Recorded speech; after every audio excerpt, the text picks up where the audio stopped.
Taƙaitaccen tarihin Maryam Labarina da yacce aka yi ta fara taka rawa a matsayinta na cikakkiyar jaruma a masana'antar shirya fina-finai ta Kannywood da ma yacce aka yi ta fara taka rol ɗin Maryam a shahararren shirin nan mai dogon zango na Labarina. Ku biyo mu sannu a hankali domin jin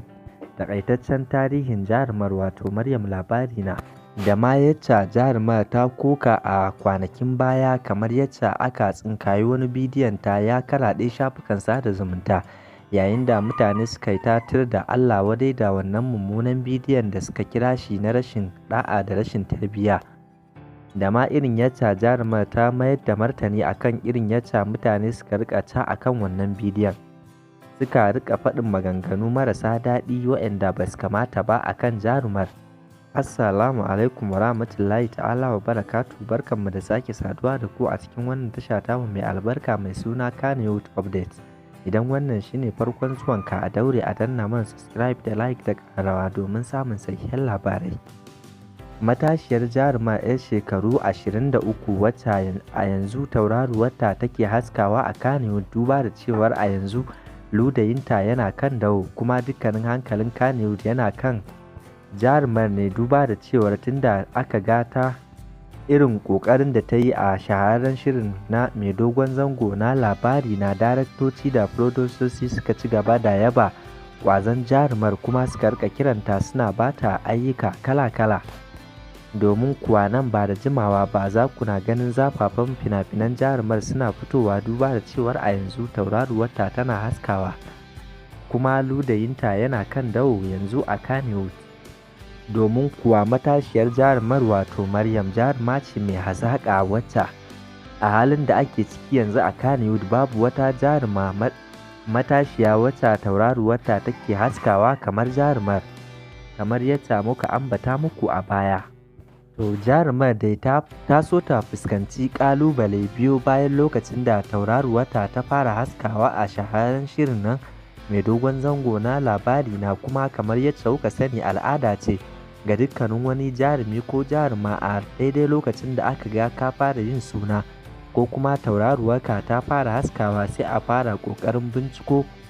wani aibinka da kai a baya domin a bayyana wa duniya, domin ganin an ɓatawa jarumi ko jaruma suna. To ita ma dai jarumar wato Maryam Labarina ta so ta fuskanci wannan ƙalubale, kamar yadda aka zaƙulo wani tsohon bidiyon ta yayin da take rawa da wani matashin saurayi. To bidiyon da ya matuƙar girgiza al'umma yayin da ya saka wasu a ruɗu, duba da cewar a yacca suka fara ganin jarumar ta fara taka rol na kamun kai da sanin ya kamata da natsuwa biyu bayan sakin wannan bidiyon da aka yi a shafukan sada zumunta, yayin da bidiyon ya karaɗe dukkanin shafukan sada zumuntan. Mutane suka rika Allah wadai da ganin wannan bidiyon, domin kuwa suna yi wa jarumar kallon mutuniyar kirki, nitsatsiya kuma mai hankali wacce ta san ya kamata, amma sai gashi an tsinkaye ta tana rawa da wani matashin saurayi wanda a bayan jama'a ba su san matsayin saurayin a wurin Maryam ɗin ba, sai da ta fito ta bayyana wa duniya matsayin saurayin da aka ga suna rawa tare da shi, tukunna hankalin mutane ya fara kwantawa da abin da aka ga jarumar tana yi da matashin saurayin. Amma duk da haka hakan ya taɓa wa jarumar kariyarta, duba da cewar mutane suna mata kallon kamilalla kuma nitsatsiya mutuniyar kirki. Har kawo wannan lokacin wasu ba sa ganin jarumar da wani cikakken mutunci kamar yadda suka fara yi wa jarumar kallon nitsatsiya a baya. To jarumar dai ta ci gaba da karɓar koke da kiraye-kirayen masoyanta tun biyo bayan ganin wannan bidiyon. Hakan ne ya sa jarumar ba ta yi wata ba ta fito ta bayyana wa duniya